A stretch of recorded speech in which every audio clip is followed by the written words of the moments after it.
Hello viewers, இன்றைக்கி நம்ம மதுரை ஸ்டைலில் பரோட்டாவும் சால்னாவும் எப்படி பண்ணுறதுன்னு பார்க்கலாம். இந்த வீடியோ உங்களுக்கு பிடிச்சிருந்தா லைக் பண்ணுங்கள், உங்கள் ஃப்ரெண்ட்ஸ் அண்ட் ஃபேமிலி மெம்பர்ஸ்க்கு ஷேர் பண்ணுங்கள். நம்ம சேனலை மறக்காமல் சப்ஸ்கிரைப் பண்ணுங்கள். இப்போது நம்ம சால்னா எப்படி பண்ணுறதுன்னு பார்க்கலாம். ஸ்டவ் ஆன் பண்ணி ஒரு பேன் வச்சுக்கோங்க. 3 டீஸ்பூன் ஆயில் ஆட் பண்ணிக்கோங்க. எண்ணெய் நல்லா சூடாயிடுச்சு. அதில் ஒரு பிரிஞ்சி இலை ஆட் பண்ணிக்கோங்க. கூடவே ஒரு 3 பட்டை, ஒரு 6 கிராம்பு, 2 ஏலக்காய், கொஞ்சம் கடல் பாசி ஆட் பண்ணிக்கோங்க. கடல் பாசி சால்னாக்கு நல்லா ஃப்ளேவர் கொடுக்கும். 2 டீஸ்பூன் சோம்பு ஆட் பண்ணிக்கோங்க.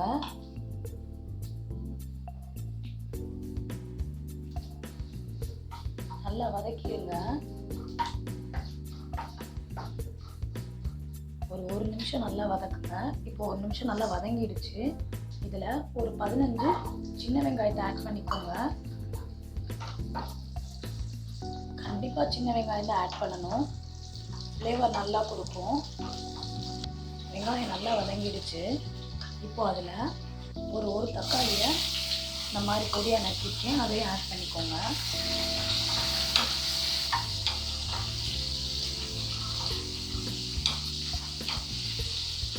தக்காளி வதங்கும் போதே கூடவே ஒரு கைப்பிடி கருவேப்பிலை ஆட் பண்ணிக்கோங்க.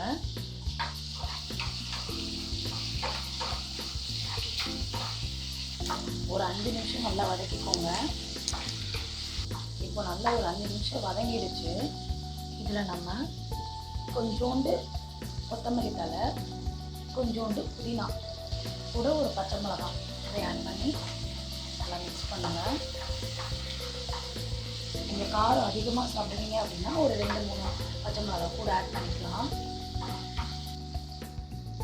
இப்போ நம்ம ஒரு 3 தேங்காய் சில்லை துருவி எடுத்ததை இதில் ஆட் பண்ணிக்கலாம்.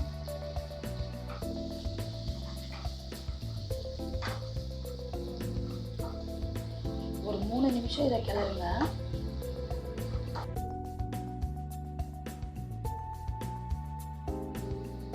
நிமிஷம் ஆயிடுச்சு.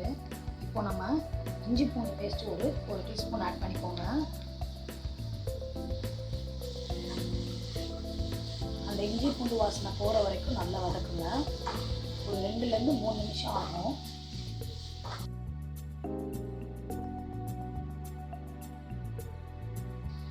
நிமிஷம் ஆயிடுச்சு. நல்லா வதங்கிடுச்சு. இப்போ நம்ம இதை நல்லா ஆற வச்சு அரைச்சி எடுத்துக்கலாம். பேனில் ஒரு 2 டேபிள் ஸ்பூன் ஆயில் போட்டுக்கோங்க. எண்ணெய் நல்லா சூடாயிடுச்சு. அதில் ஒரு அரை டீஸ்பூன் சோம்பு ஆட் பண்ணிக்கோங்க. ஒரு பட்டை, ஒரு கிராம்பு. இப்போது ஒரு பெரிய வெங்காயத்தை ஸ்லைஸாக கட் பண்ணியிருக்கேன், அதை இது கூட ஆட் பண்ணி நல்லா வதக்குங்க.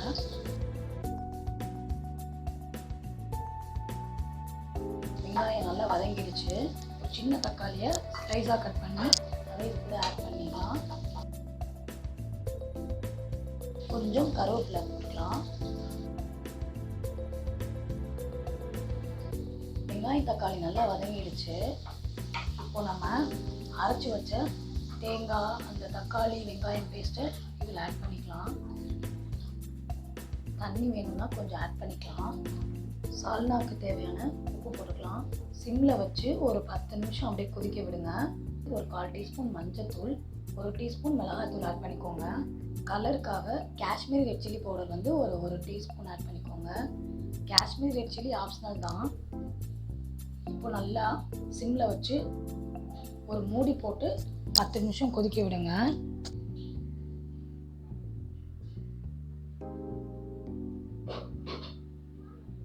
இப்போ ஒரு 5 மினிட்ஸ் ஆயிருக்கு. கொஞ்சம் கிளறி விட்டுக்கோங்க, அடி பிடிக்காமல் இருக்கும்.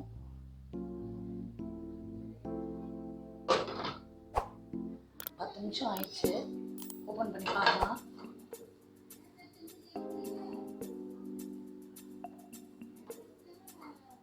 சால்னா ரெடி ஆயிடுச்சு. இப்போ நம்ம கொஞ்சோண்டு புதினா, கொத்தமல்லியை இது மேலே தூவி விட்டுக்கலாம். அவ்வளோதாங்க, நம்ம சால்னா ரெடி ஆயிடுச்சு. இப்போ ஸ்டவ்வை ஆஃப் பண்ணிடலாம். இப்போ நம்ம பரோட்டா பண்ணுறதுக்கு மாவு எப்படி ப்ரிப்பேர் பண்ணுறதுன்னு பார்க்கலாம். 400 கிராம் மைதா மாவு ஆட் பண்ணிக்கோங்க. ஒரு 6 டேபிள் ஸ்பூன் ஆயில் ஆட் பண்ணிக்கோங்க.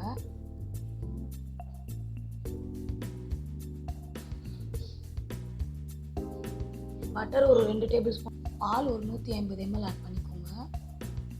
தண்ணி ஒரு 200 ml, சால்ட் தேவையான அளவு போட்டு நல்லா மிக்ஸ் பண்ணுங்கள்.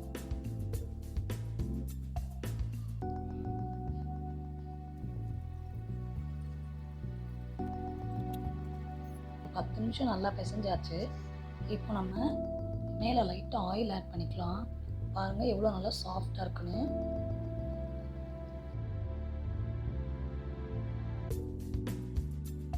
இப்போ நம்ம இதில் கொஞ்சம் உருண்டை பிடிச்சிக்கலாம். இந்த அளவுக்கு எடுத்துக்கோங்க. இப்போது ஒரு பிளேட் எடுத்துக்கோங்க. அந்த பிளேட்டில் பட்டர் நல்லா அப்ளை பண்ணிக்கோங்க. பட்டர் இல்லைனாலும் கீ இருந்தால் கூட ஓகே தான். பட்டர் அப்ளை பண்ணிங்கன்னா நல்லா ஒட்டாமல் வரும். ஸோ எல்லா கார்னர்ஸ் எல்லா இடத்துலையும் நீங்கள் பட்டர் அப்ளை பண்ணிக்கோங்க. இப்போ நம்ம எடுத்து வச்ச இந்த உருண்டையை அப்படியே கொஞ்சம் கொஞ்சமாக என்லார்ஜ் பண்ணிகிட்டே வாங்க.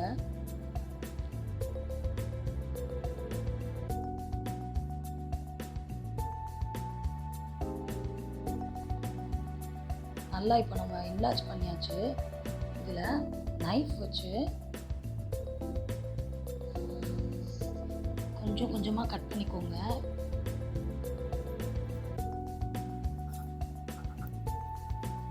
எதுக்கு நம்ம இந்த லைன் போடுறோம் அப்படின்னா லேயர் லேயராக வர்றதுக்கு.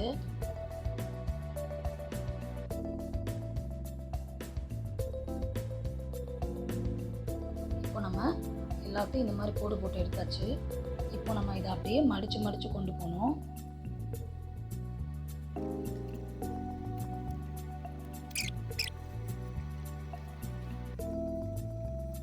அவ்வளோதாங்க. இதை நல்லா அப்படி இழுத்துக்கிடுங்க.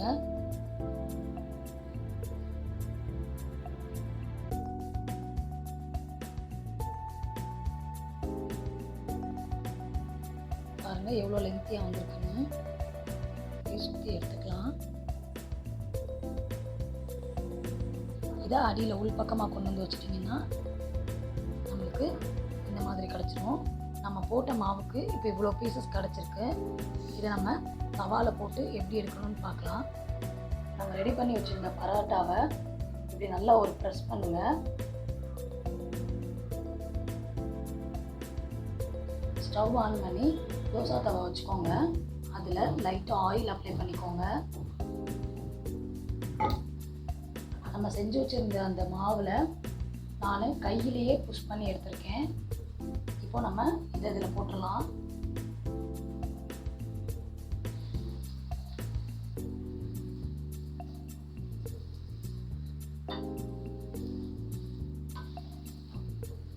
செவந்து வந்ததுக்கப்புறம் நம்ம எடுத்துடலாம்.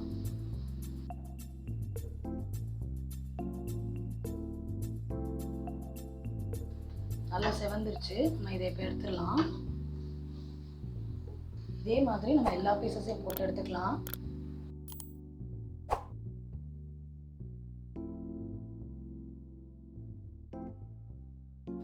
இப்போ நம்ம பரோட்டா எல்லாம் சுட்டு எடுத்தாச்சு.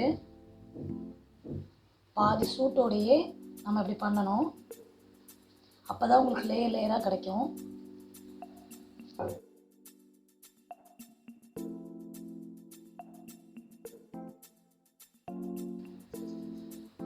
பாருங்க பரோட்டா லேயராக வந்திருக்குன்னு.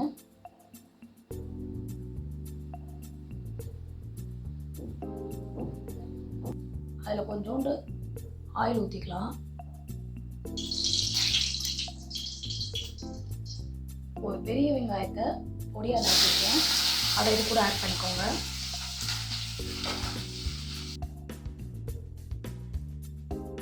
வெங்காயம் நல்லா வதங்கட்டும்.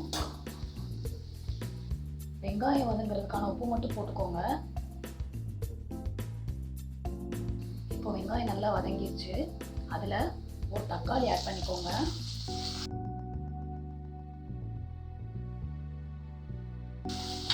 கொஞ்சோண்டு கருவேப்பிலை போட்டுக்கோங்க.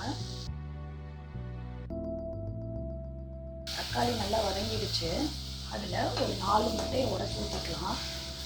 நான் வந்து ஒரு 7 பரோட்டா எடுத்து வச்சுருக்கேன். ஸோ அதுக்கேற்ற மாதிரி ஒரு 4 முட்டையை உடைச்சி ஊற்றிக்கலாம்.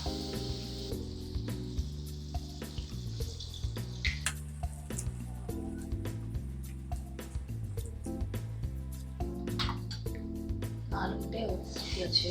நல்லா கிளறி விடுங்க.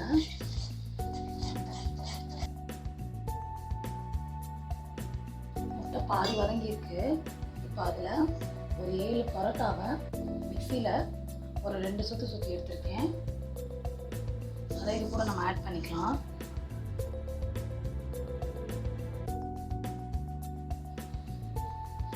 நல்லா மிக்ஸ் பண்ணி விடுங்க. கிண்டணும், இல்லைன்னா முட்டை அடி பிடிச்சிடும்.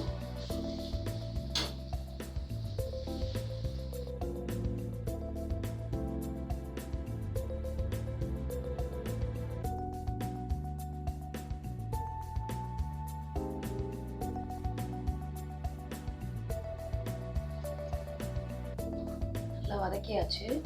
இப்போ நம்ம இதில் வீட்டில் பண்ண சால்னா ஒரு 1/2 கப் ஆட் பண்ணிக்கோங்க.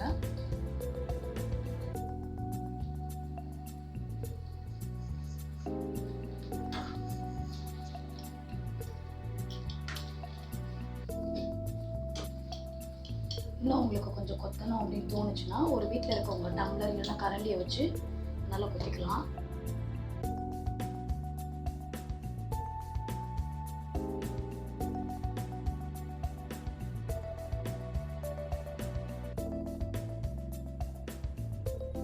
அதில் கொஞ்சோண்டு பெப்பர் ஆட் பண்ணிக்கோங்க. நம்மளோட மதுரை ஸ்டைல் கொத்து பரோட்டாவும் சால்னாவும் ரெடி ஆயிடுச்சு. இந்த வீடியோ பிடிச்சிருந்துச்சுன்னா லைக் பண்ணுங்கள், ஷேர் பண்ணுங்கள், மறக்காமல் நம்ம சேனலை சப்ஸ்கிரைப் பண்ணுங்கள்.